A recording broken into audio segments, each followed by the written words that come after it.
I'm happy to meet you once again through this time. I want us to open the book of Matthew chapter 13, starting from verse 24 through 30. If you found it, let me read.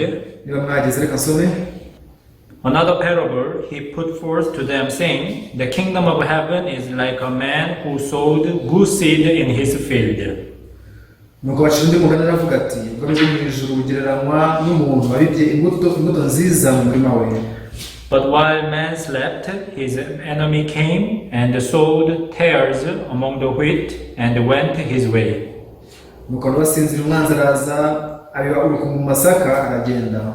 But when the grain had sprouted and produced the crop, then the tares also appeared. nuko amaze kumera no kwera urukungu narwo ruraboneka. So the servants of the owner came and said to him, Sir, did you not sow good seed in your field? How then does it have tares?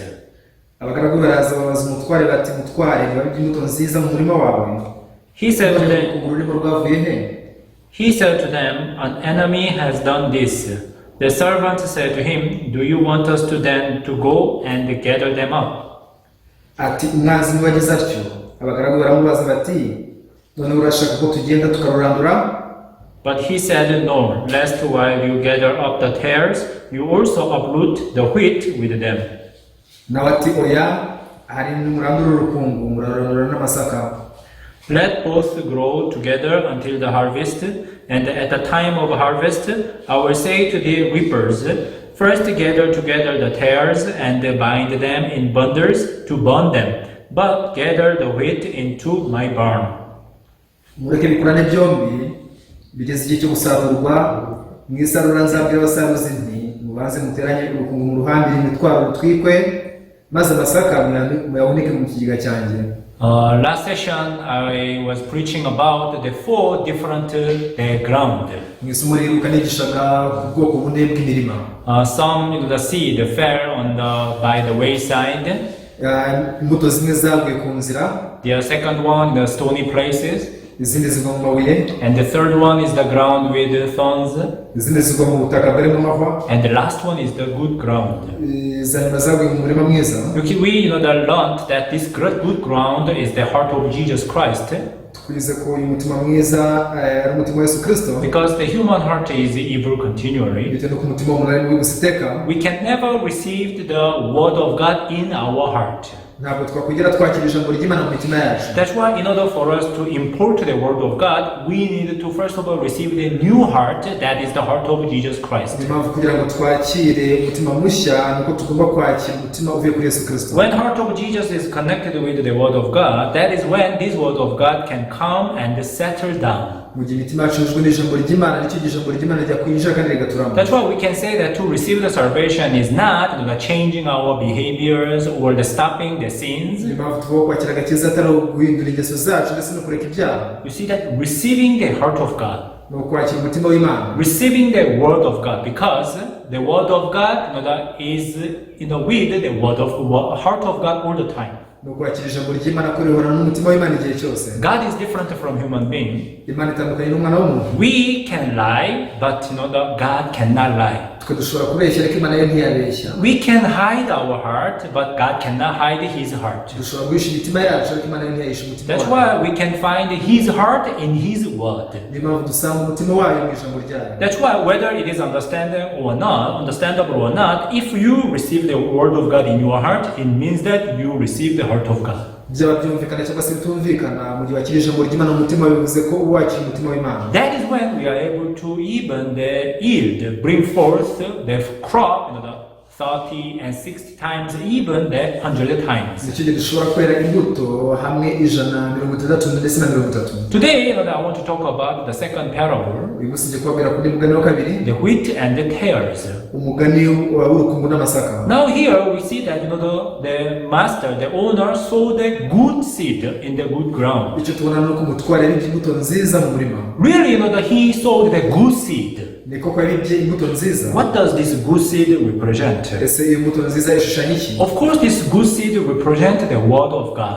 byumvikane ko imbuto nziza ishushanya ijambo ry'Imana. Even right now, God continuously sow the good seed, which is the word of God, to us. nubwo aka kanya Imana irakomeza kubiba muri twe imbuto nziza ry'iryo jambo ry'Imana. Since we see the good seed, we are expecting that we may only have the good fruit. iyo tubona imbuto nziza tuba twiteze gusa ngo tuzasarura umusaruro mwiza. Which means after we received the word of God in our heart, bivuze ngo nyuma yo kwakira ijambo ry'Imana mu mitima yacu, we are expecting that we would only have good fruit.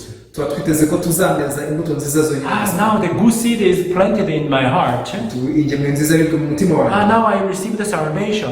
unakira agakiza. Now I accepted that Jesus Christ, He died for my sins. unemeye ko Yesu yapfiriye ibyaha byanjye. Now I become the righteous, I become holy. nabaye umukiranutsi nabaye wera. Not because of my performance, good deeds, but because of the works of Jesus Christ. biturutse ku bikorwa byanjye ahubwo biturutse ku bikorwa bya Yesu Kristo. God is the one who said that you are justified, you are sanctified, you are washed. Imana niyo yavuze ngo waratsindishirijwe warejejwe kandi waruhagiwe. Wow, yes, I am righteous now. niko kubundi umukiranutsi. Now I am holy. urundera. Now I can go to heaven. ushobora kujya mu ijuru. Even if I die right now, by the works of Jesus Christ, by the blood of Jesus Christ, I am 100% sure that I can go to heaven.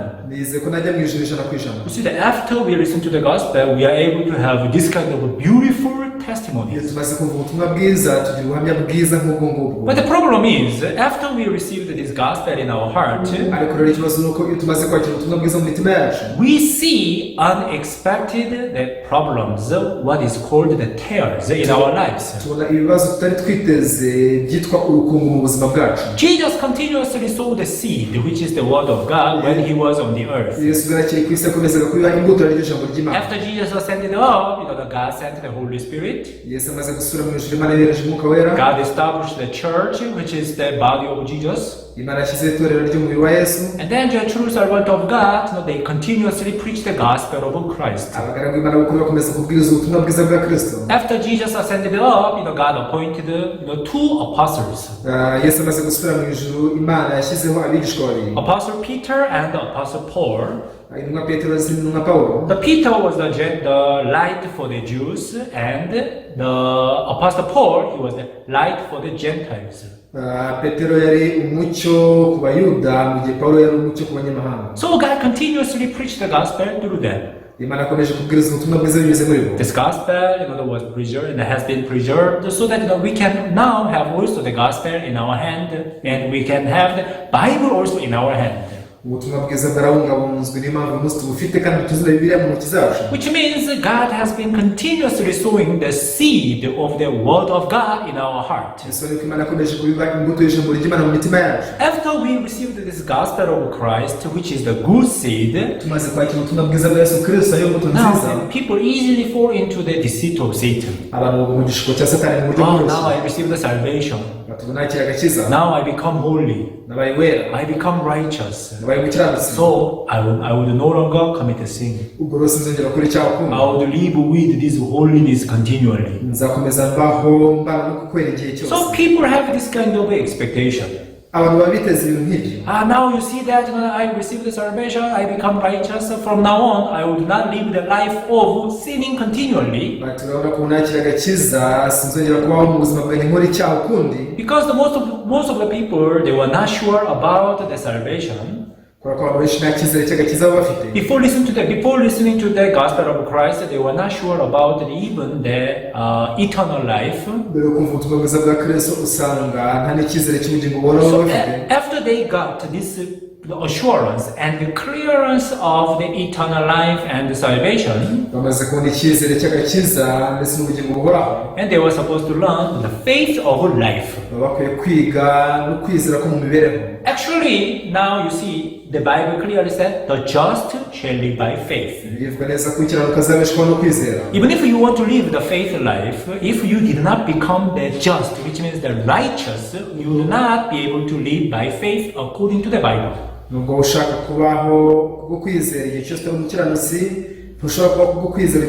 Why? Because Bible clearly says, the just shall live by faith. bivuga ko abakiranutsi aribo bazabeshwaho no kwizera. A sinner cannot live by faith. Umunyacyaha ntashobora kubaho kubwo kwizera. It is impossible for a sinner to live by faith. Ntibishoboka ko umunyacyaha yabaho kubwo kwizera. Some people say that I believe in God even though I am a sinner, but I try to fight against sin. Abantu benshi bajya bavuga bati njyewe rwose nzagerageza kurwana n'icyaha nubwo bwose nkiri umunyacyaha. I am the soldier of God. Ndi umusirikare w'Imana. So what I have to do is to try to fight against Satan, try to fight against sin. Icyo nsabwa gukora ni kugerageza kurwanya Satani nkanarwanya icyaha. But how can you be the soldier of God being a sinner? That does not make sense. Ariko se umusirikare w'Imana uri umunyacyaha ibyo nta shingiro bifite. Can I become a Rwanda soldier?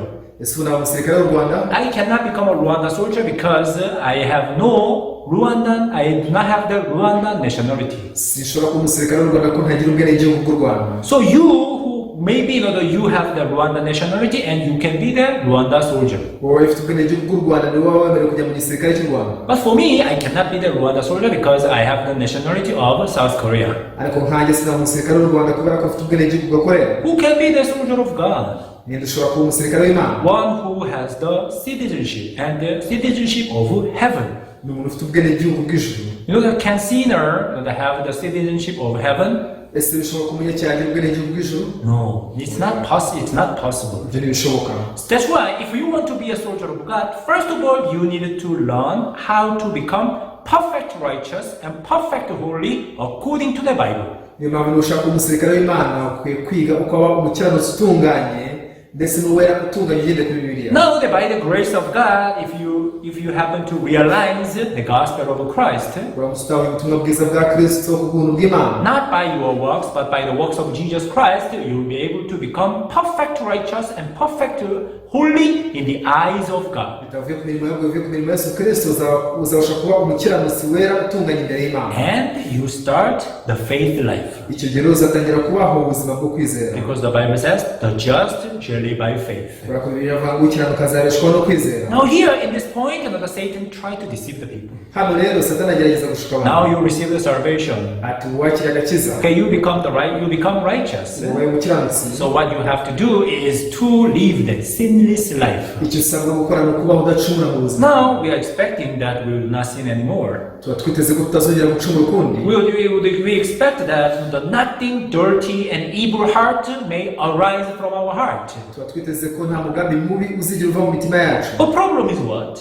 Ariko ikibazo ni ikihe? We continuously see the evil desires that arise from the bottom of our heart. Dukomeza kubona ibyifuzo bibi bizamuka biva mu ndiba y'imitima yacu. And then people fall into the confusion. Ako kanya bahita bacanganyikirwa. Is it true that I received the salvation? Batese kuko nakira agakiza. It is true that all my sins were paid by the blood of Jesus. Ko ari byo kuko ibyaha byanjye byose byababarirwa n'amaraso ya Yesu. According to the Bible, it is true that I am righteous, I am holy. Ngende kuri Bibiliya ni kuko ndi umukiranutsi ndi uwera. But when I see my heart, ariko ndebye umutima wanjye, I still have an evil thought. ndacyagira imigambi mibi. Sometimes I am being dragged by this evil thought and end up, doing some evil actions. rimwe na rimwe nshorerwa n'imigambi mibi bikarangira nkoze ibikorwa bibi. Why do I do this? Ese kuki nkora ibi? Why do I have this evil thought continually? Do I receive this holiness of God, righteousness of God? Kigomeza kugira imigambi nk'ika narakire gukiranuka no gukora kw'Imana. Probably there's some sins remain in my heart. Bishoboka hari ko hari ibyaha byasigaye mu mutima wawe. Probably my salvation is not biblical or it's not clear. Hari wenda agakiza kanjye ntigashingiye kuri Bibiliya ntigasobanutse. Now you see that Satan tried to deceive you. Satani agerageza kugushuka. And try to make you focus on yourself. Agatuma ugerageza kwirebaho. And when you look at yourself, mu gihe urebyeho, you have no choice but to fall into the confusion. nta mahitamo ugira usibye gucanganyikira. Actually, God knows this. That's why He has prepared this parable. Ubundi rero Imana isanzwe ibizi icyo cyatumye dutegurira umugani. Wheat and tares. Umugani w'urukungu mu masaka. Actually, this parable is very much important for the people who start the faith life. Uyu mugani ni ingenzi cyane ku bantu baba batangiye ubuzima bwo kwizera. But we can first of all, think about the Apostle Paul. Dushobora kubanza tugatekereza ku ntumwa Pawulo. You see that Apostle Paul, as you know, that he used to be a great persecutor. Intumwa Pawulo yahoze ari umuntu urenganya itorero cyane. That he was trying to arrest even the Jesus believers, even they killed the Jesus believers. Yageragezaga guta muri yombi abizeraga Yesu ndetse akanabica. He thought that he was right.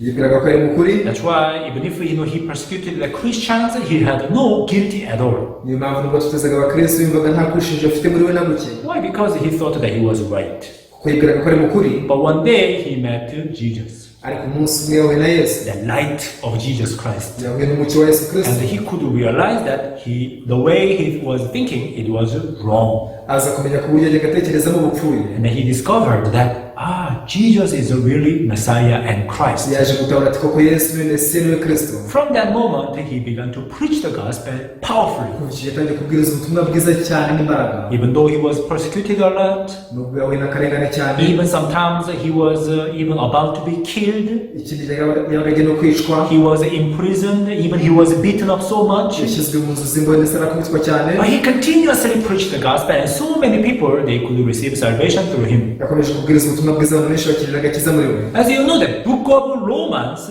it was written by Apostle Paul. Nuko mubizi ibaruwa yandikiwe ab'Iroma yanditswe na Pawulo. Really, I recommend that you read the book of Romans, closely and in detail. Ndabasabye muzasome igitabo cy'Abaroma witonze ugisome ugishyizeho umutima. We can say that, it is said that the book of Romans is the little Bible. Bivuga ko igitabo cy'Abaroma ariko Bibiliya gato. This book of Romans, it has the full contents of the gospel of Christ. Bikubiyemo ubutumwa bwiza bwa Kristo bwose. So when we reach the Romans chapter 5, Tugeze mu Baroma ibice 5. now Apostle Paul, he realized that, wow, this is the gospel. Pawulo yaje kumenya tubona ubutumwa bwiza. Many were made sinners because of one man, Adam. Abantu benshi bagizwe abanyabyaha kubera Adamu. In the same way, many were made righteous because of one man, Jesus Christ. Nako abenshi bagizwe abakiranutsi bitewe n'umuntu umwe Yesu Kristo. Because of one man's disobedience, we become sinners. Kutubaimana ku muntu umwe byatumye abantu bose bahinduka abanyabyaha. And because of one man's obedience, we become righteous. Nako kubaha k'umuntu umwe kwatumye abantu bahinduka abakiranutsi. So Apostle Paul, that he realized the gospel. Pawulo yatewe ubutumwa bwiza. And the book of Romans, he was preaching this gospel powerfully. Mu gitabo cy'Abaroma arimo kubwiriza ubutumwa bwiza cyane. And when we reach the Romans chapter 6, Tugeze mu Baroma ibice 6. that he expected that now we are no longer under the sin. Yiteze ngo tukiri mu cyaha kundi. We used to be the slave of sin. Twahoze turi imbata z'icyaha. But now you see that we died to the sin. We are no longer under the power of sin. Ariko twapfuye ku cyaha tukiri mu butware bwacyo. Now you see that he testified so boldly and powerfully in Romans chapter 6. Mu Baroma ibice 6 atanze ubuhamya cyane n'imbaraga kandi ashize amanga. We are no longer the slaves of sin. Ati tukiri imbata z'icyaha We kundi. are the slave of righteousness. Turi imbata zo gukiranuka. So powerful testimonies, right? Atanze ubuhamya bw'imbaraga cyane. But the amazing thing is, Igitangaje ni uko when we reach Romans chapter 7, tugeze mu Baroma ibice 7. he began to see that in his heart what is evil, the sin continuously arose from him. Yatangiye kwibonaho ko ibyaha ibintu bibi bikomeza kuzamuka muri we. I want to do good, but I do not do. Ati nshaka gukora ibyiza ariko simbibasha. And I don't want to do the evil, but I do. Simbasha gukora ibibi ariko byo ndabikora. Chapter 6, Romans chapter 6, he testified that we are no longer under the sin, we died to the sin. Baroma ibice 6 yatanze ubuhamya cyane avuga ngo tukiri mu cyaha ariko twapfuye ku cyaha. But Romans chapter 7, once again he fell into the kind of dilemma. Ariko mu Baroma ibice 7 yongera kugira urujijo. I want to do good, but I don't do it. Ati murashaka gukora ibyiza ariko simbibasha. I want to do good, I don't want to do evil, but I do it. What's wrong with me? Sinshaka gukora ibibi ariko ndabikora, se ikibazo kiri he? Now you see the Apostle Paul, he fell into such kind of confusion. Intumwa Pawulo yagize urujijo nk'uko. Why? Kuki? Because this is also happening to you and me. Kubera ko bene ibyo bikubaho wowe ndetse nanjye. That's why you need to understand the Bible and his story. This especially Romans from chapter 5 to 8 clearly. Impamvu ukeneye gusobanukirwa Bibiliya ndetse n'izi nkuru ze guhera mu Baroma igice cya mbere kugeza ku cya nyuma neza. Because many people, as I told you, that many people say that, oh, now I believe that I'm righteous, so from now on I will not sin. Now I become righteous, I am the children of God, I'm the child of God. So I should not sin anymore, I should not backslide, I should not commit sin. The problem is what? They see themselves sinning. They see the evil thoughts and evil actions continuously in their lives. At the time, their faith is shaken. And they say that probably the gospel that I heard, maybe it's not true. bakavuga batahari wenda ubutumwa bwiza numvise hari si ukuri. Probably my faith is not the biblical. bishoboka ariko kwizera kwanjye kudashingiye kuri Bibiliya. Maybe salvation I believe maybe it's not right. Agakiza mvuga ko nta cyahari si ukuri. And they return to the position that I'm a sinner. That's why I have to fight against sin again and again. bakongera gasura muri uwo mwanya wo kwanzura ngo umunyacyaha ngo guhora n'icyaha buri gihe cyose. One thing that you need to understand. ikintu kiri gusobanukirwa nuko. First of all, you need to remember that word of God stands forever.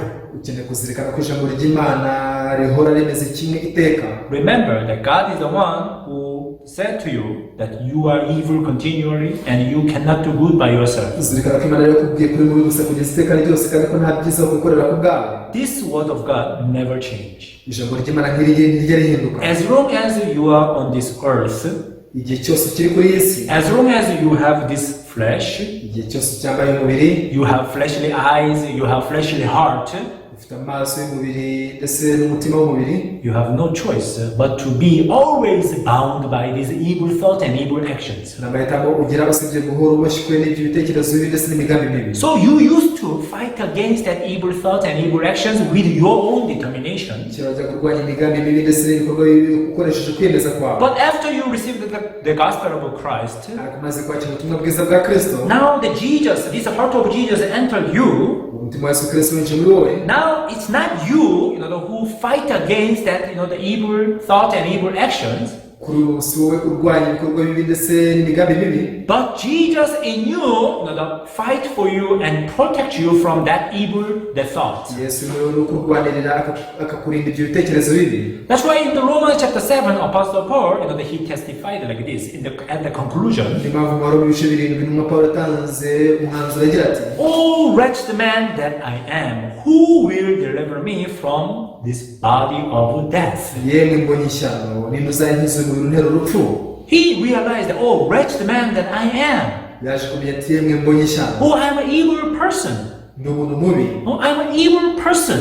ni umuntu mubi. In the book of Acts, even he said, "I am a sinner, and among the sinners I am the chief." mu gitabo cy'ibyakozwe n'umwari navuze ngo umunyabyaha ni njye w'imbere. Does it mean that he committed a lot of sins? ese bivuze ko yakoze ibyaha byinshi? No. oya. If you read the Bible, you can realize that that even he did not have the time to commit sins, gusoma Bibiliya umenya ko nta n'igihe cyo gukora ibyaha aba agafite, because he continuously preached the gospel. kuko barakabwiriza ubutumwa bwiza. But you know why he said that I am a sinner, and among the sinners he was the chief? uzi icyatumye avuga ko mu banyabyaha ari we w'imbere? Because he believed in the Bible that, oh, my heart is evil continually. ukora ko yizeraga Bibiliya ayivuga ngo umutima wanjye ni mubi gusa kugeza iteka. It's not a matter whether I do these evil actions or not. igikuru si kongera ibikorwa bibi cyangwa se ntabyo. Because in the eyes of God, all of us, we are with this sinful nature. mu maso y'Imana twese dutunze kamere y'icyaha. Apostle Paul, he realized this. intumwa Pawulo yaje gutahura ibyo. And he realized that, Jesus, that's why Jesus is here as my Savior. nuko aza kumenya ati niyo mpamvu Yesu ari hano nk'umukiza wanjye. Therefore, Romans chapter 8 verse 1, he testified, no condemnation to those who are in Jesus. Burya cyatumye mu Baroma igice cy'umunani umurongo wa mbere avuga ngo nuko rero noneho bari muri Kristo Yesu nta teka bazacirwaho. Yes, I see that, the sin is dragging me continually. koko nisanga icyaha kibura cyishorera buri gihe cyose. Evil thought continuously, arise from the bottom of my heart. imigambi mibi ihora ivumbuka hasi mu ndiba y'umutima wanjye. But if I do what I will not to do, it is no longer I who do it, but sin that dwells in me. nuko rero ubwo nkora ibyo nanga sijya nkibikora ahubwo ni icyaha kimbamo. It's not me who do it, sijya nkigikora, but sin. Satan is the one that makes me do it. ahubwo Satani ni utuma mbikora. And Jesus saved me from this power of Satan. Yesu yanyujije ubutware bwa Satani. Because of this Jesus.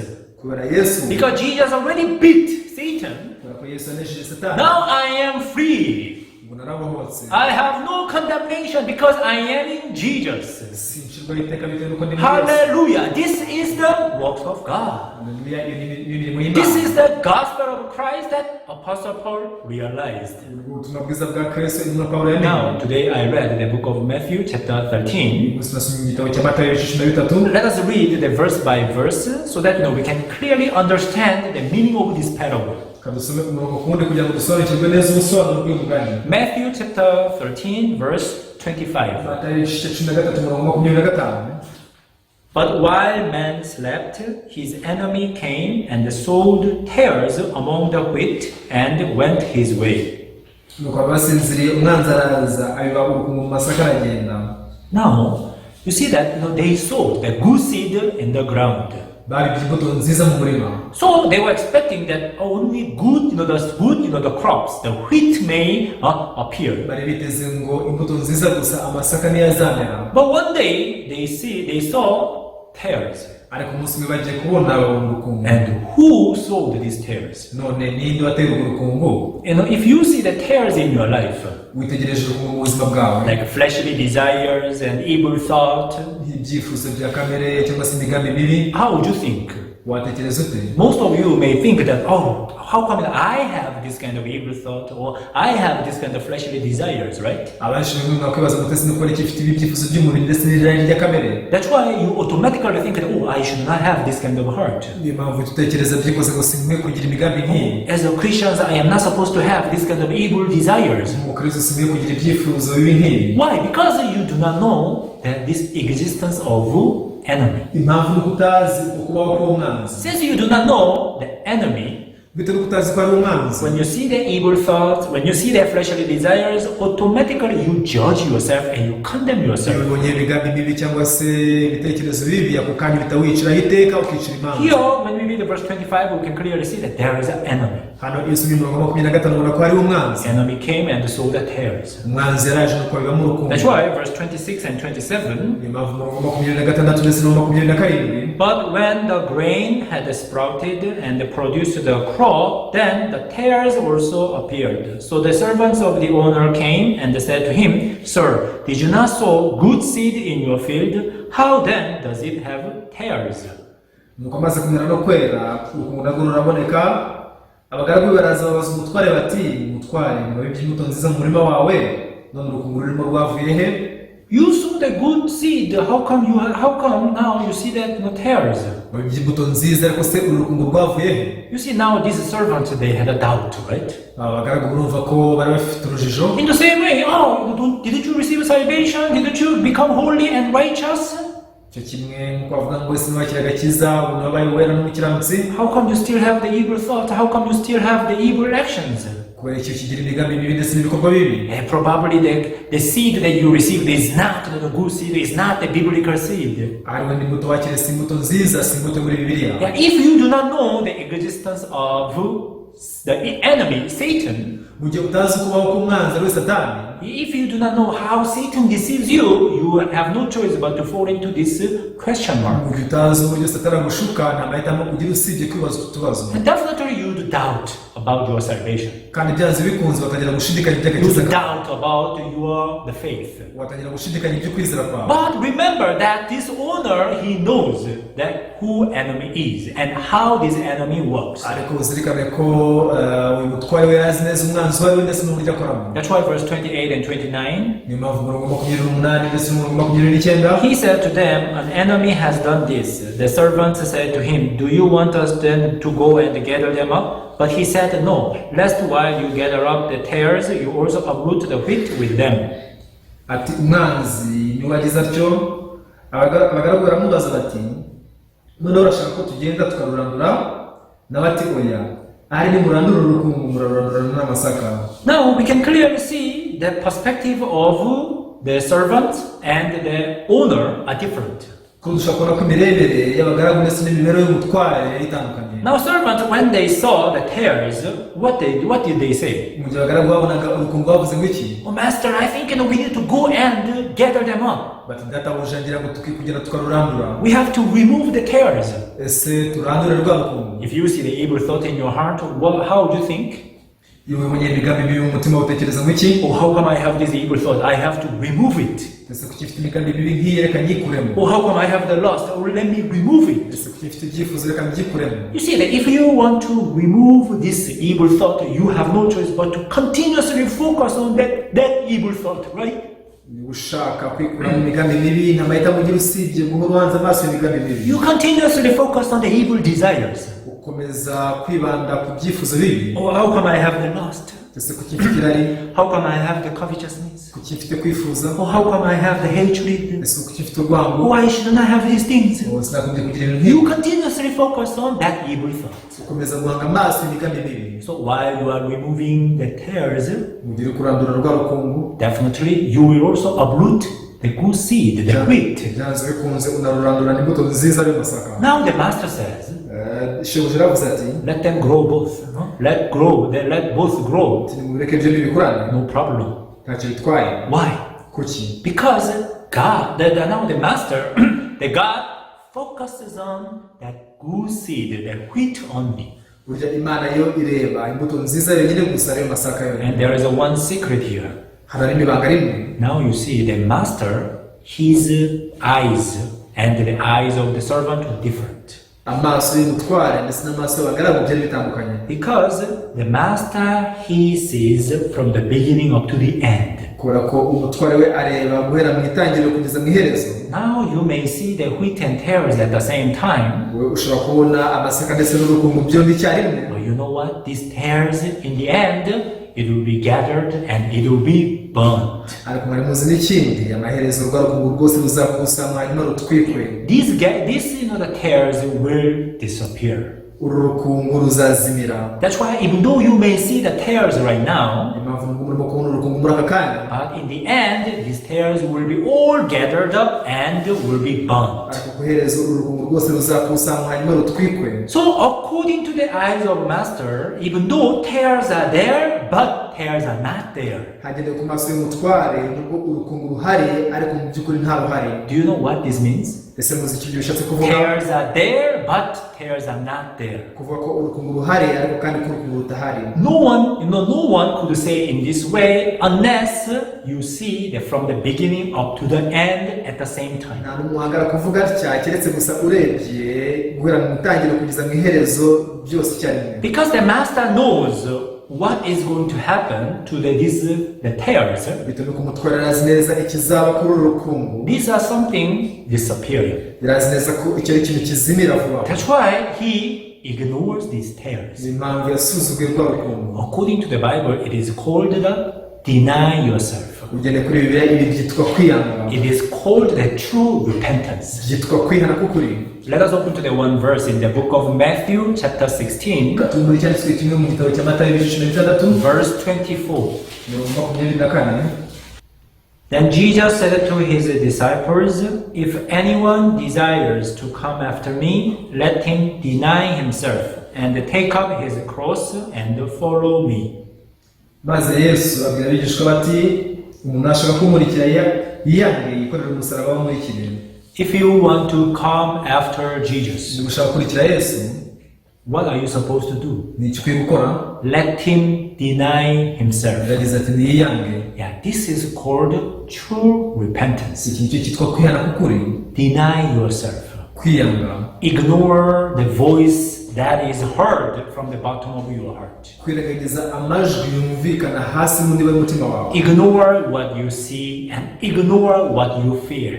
kwirengagiza ibyo ubona ukirengagiza ibyo wiyumvamo Yes, even now you may see the tears in your heart. nubaka kandi ushobora kubona urukungu mu mutima wawe And you may hear this voice that you have to remove these tears from your heart. ushobora kumva amajwi akubwira ngo ugomba kurandura urukungu mu mutima wawe But if you read the Bible, ariko usomye bibiliya if you listen to the voice of God, wumvise ijwi ry'imana God says that let both grow. imana iravuga ngo reka byombi bikurane Why? kubera iki Because these tears will be disappearing. kubera ko uru rukungu ruzazimira These fleshly desires, God knows that these things will disappear. irari ry'umubiri imana izi neza ko ibyo bintu byose bizazimira Let him deny himself. niyiyange Deny yourself. iyange Deny your thought. anga ibitekerezo byawe Deny what you see with your eyes. anga ibyo ubonesha amaso yawe Deny what you feel. anga ibyo wiyumvamo And only accept and only focus on the word of God. wemere kandi wibande ku ijambo ry'imana ryonyine gusa If God says that you are righteous, it means that you are righteous regardless of your feeling. imana ivuze ko uri umukiranutsi utitaye ku marangamutima yawe If God says you are great, it means that you are great. imana ivuze ko uri igihangange uri igihangange God spoke this promise to Abraham. imana yabwiye aburahamu iri sezerano You shall be a blessing. iti uzaba umugisha. I don't know what kind of conditions did that Abraham had to be a blessing. Sinzi ibyo Aburahamu yari yujuje mu bisabwa byatuma aba umugisha. Because God said no condition. Kubera ko Imana yabivuze nta na kimwe imuciye. Unconditional love and grace. Urukundo rutagira ikigombero ndetse n'ubuntu. God just spoke to him that you shall be a blessing. Imana yamubwiye gusa ngo uzaba umugisha. God always want to give us the blessings without any condition. Igihe cyose Imana ishaka kuduha imigisha nta kiguciye. If God set any condition before us, Imana iza kugira ikiduca, nobody would be able to accomplish that no condition. icyo Imana iri kudutegeza nta n'umwe ari kukibasha. Why? Kuki? Because we human beings, we are dirty and filthy and evil continually. Kubera ko twebwe turi abantu banduye babi gusa kugeza iteka ryose. Dear viewers, are you going to focus on the tares and trying to remove the tares and stepping on the root, stepping on the wheat and even uprooting the root?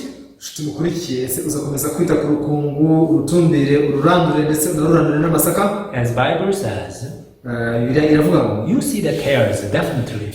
byanze bikunze urukungu No, uzarukungu. even I see the tares in my heart. Nanjye urukungu mbibona mu mutima I wawe. also have the fleshly desires. Nanjye ngira irari ry'umubiri. Sometimes I see the despair. Rimwe rimwe nisangamo kwiheba. Sometimes I see the sorrow in my heart, Rimwe rimwe nisanga ishavu mu mutima fear wanjye. in my heart. Ubwoba mu mutima wanjye. However, Nyamara I ignore it. ibyo ndabyirengagiza. Why? Because these things are tares. Kubera ko ibyo bintu ni urukungu. This fear will go away. Ubwoba buzagenda buzashira. And I focus on the good seed, Icyo which gihe nkanga amaso imbuto nziza rero nasaka. I focus on the promise of God. Nita ku isezerano ry'Imana. Why I focus on the promise of God? Mu gihe nibanda ku isezerano ry'Imana, These tares are automatically gone from me. ako kanya rwa rukungu rumvamo. Remember this. Ibyo mubizirikana. God has prepared the promise of God for you. Imana imaze gutegurira isezerano ryayo. God is responsible for you. Imana niyo irengera ibyawe. Jesus spoke to the Peter. Yesu yavuganye na I Petero will make you the fisher of men. ati nza kugira umurobyi w'abantu. Yes, Peter was up and down. Ni koko Petero abagaho gatebe. However, Jesus was responsible for his promise. ariko Yesu we yirengeye gusohoza isezerano rye. And through that promise of Jesus, Binyuze muri iryo sezerano rya Yesu, Peter, he accepted that promise of Jesus in the end. amaherezo Petero yemeye iryo sezerano rya Yesu. In the book of Acts, we could see that how, the powerfully, he preached the gospel. Mu gitabo cy'ibyakozwe n'intumwa tubona uburyo abwirije ubutumwa bwiza n'imbaraga nyinshi. 1,000 people, you see that they could listen to the gospel. Ibihumbi by'abantu byumvise ubutumwa bwiza, Many people received the salvation. abenshi muri bo bakira agakiza. He became the great the servant of God. Yemeza umugaragu w'Imana ukomeye cyane. I hope that all of you also live this blessed life. Niringiye ko mwese mwaba ubuzima nk'ubw'umugisha. Now, thank you very much. I will speak up to here. Ndabashimiye cyane, reka nsoze hano. Let us pray. Dusenge. Heavenly Father, we thank you. Data mu ijuru turagushimira. You have given us this precious moment, Waduhaye umwanya w'igiciro and cyinshi. you allow us to share the word of God. Wemeye ko dusangira ijambo ryawe. Father, whenever we see the tares in our heart, we try to uproot. Data buri uko twongera urukungu mu mitima yacu tugerageza kururandura. But that is the deceit of Satan. Nyamara icyo ni igishuko cya Satani. Because in order for us to uproot the tares, we have to focus on the tares continually. Kubera ko kugira ngo turandure urukungu bisaba kugira ngo turuhange amaso igihe cyose.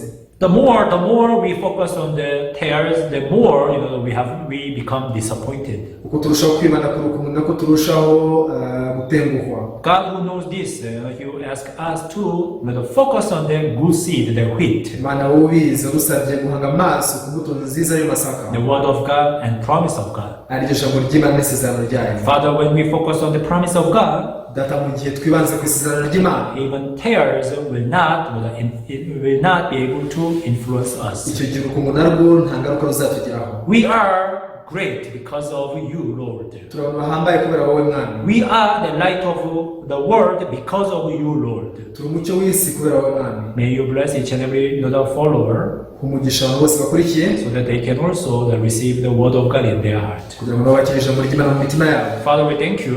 Data turagushimira. I pray everything in the name of Jesus. Nsenze byose neze mu izina rya Yesu. Amen. Amen. Thank you very much. Ndabashimiye cyane. See you next time. Tuzasubira ubutaha.